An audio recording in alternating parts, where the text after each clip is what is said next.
français mais d'origine marocaine. J'ai 34 ans. Je suis né à Villepinte, dans une petite ville de la région parisienne. Et donc j'ai un parcours assez classique pour une part. Donc je fais un parcours avec plutôt un parcours scientifique, avec classe préparatoire aux grandes écoles, une école d'ingénieurs. Et j'ai travaillé dans un grand groupe français, puis j'ai travaillé dans un grand groupe américain, dans lequel je suis encore d'ailleurs, où je suis gestionnaire de grands comptes. Et puis actuellement, je suis à l'École nationale d'administration à Paris et Strasbourg, dans le cycle des hautes études européennes, qui forme en fait les cadres supérieurs aux institutions européennes, parce que c'est là que se prennent les décisions et donc c'est là que se joue une partie de l'avenir de l'Europe. Voilà, je suis également responsable politique en région parisienne. À Sevran, je suis maire adjoint à l'économie, au commerce et au numérique, qui est un sujet majeur aujourd'hui pour les collectivités en France et pour le Maroc, je crois.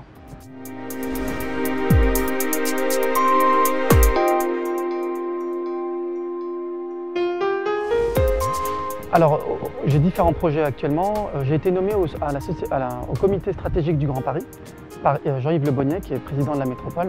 On est 8 élus en France à avoir été élus à ce comité. Ce comité accompagne le déploiement du métro.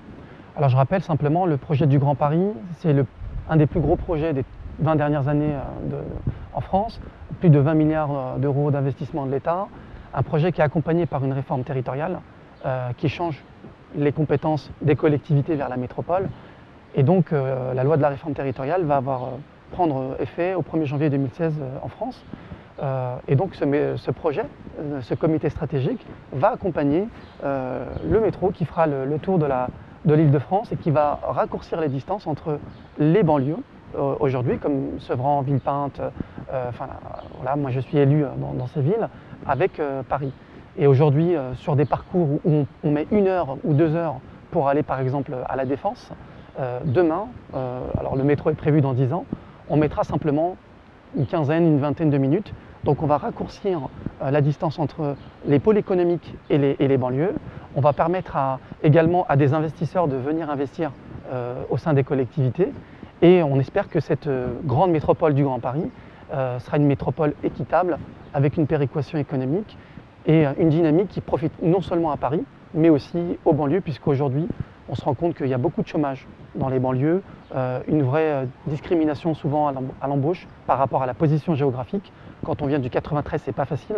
Et quand on est d'origine marocaine ou d'origine en général étrangère, c'est pas toujours très facile.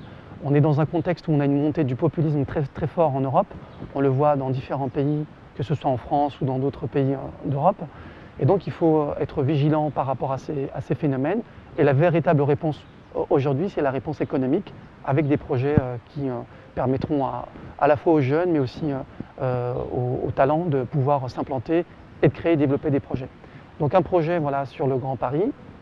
Et je souhaite également créer un comité économique du Grand Paris avec des investisseurs, des hommes politiques, de gauche comme de droite, et des entrepreneurs, pour faire le lien avec cette métropole. Comme nous avons des compétences autour de l'économie, autour de l'environnement, autour de l'urbanisme, qui vont partir à la métropole, on a des élus aujourd'hui qui vont perdre des compétences. Et donc il est nécessaire de créer un endroit, à la fois où on aura encore des échanges autour des problématiques économiques, mais où on continuera à pouvoir accompagner des entreprises.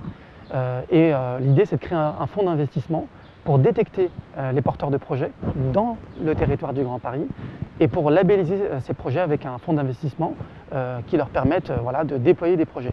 Aujourd'hui, c'est très compliqué de créer une entreprise et d'avoir des fonds. C'est vrai en France, je pense que c'est vrai au Maroc.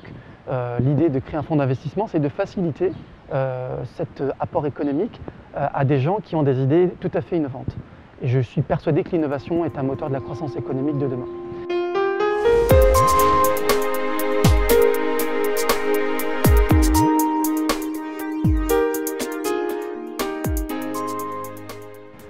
Je souhaiterais créer un comité économique des Marocains à l'étranger.